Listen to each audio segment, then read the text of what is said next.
Back to Mocha Eats TV. I am bringing you a video on a fried chicken bacon ranch pita.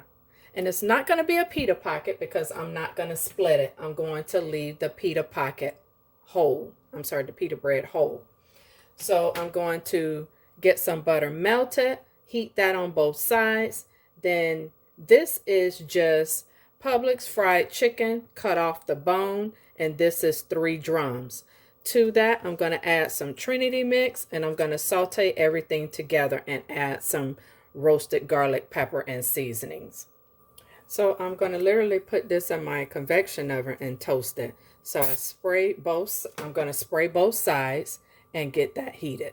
Okay, now adding my butter to melt into the pan. That's about a ½ tablespoon. All right, so here is my Trinity mix, and that was about 2 tablespoons. Now I moved my Trinity mix to the side. Now I'm going to get my chicken into the pan. Okay, to this mixture, I'm going to add my roasted garlic and herb seasoning. And I think I'm going to spice it up just a little bit since this was kind of plain. Adding some Italian seasoning, just like so, because I love garlic powder, just a little. And we're kicking it up a notch with this kicking chicken. Yes, yes, yes, yes. And now I'm going to give this a stir to mix in all of the seasonings. All right, first things first, we're going to take some buttermilk ranch dressing and just drizzle it on like so, and spread it.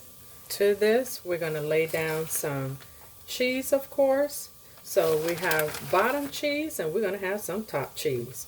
Then I'm going to go ahead and pour this on top, just like that. All right, so now we're going to go ahead and add some more cheese to the top so that can start melting. And probably what I will do is put this back in the convection oven to get this cheese melted. And then I'll top it with the bacon. Now get this toasted and the cheese melted. Doesn't that look fabulous? All right, family, look at that. Woo-wee! That looks so good. So if you like this content, go ahead and click that subscribe button. Hit the bell notification to where you'll always be notified when I post. And I will see you in the next video. Peace.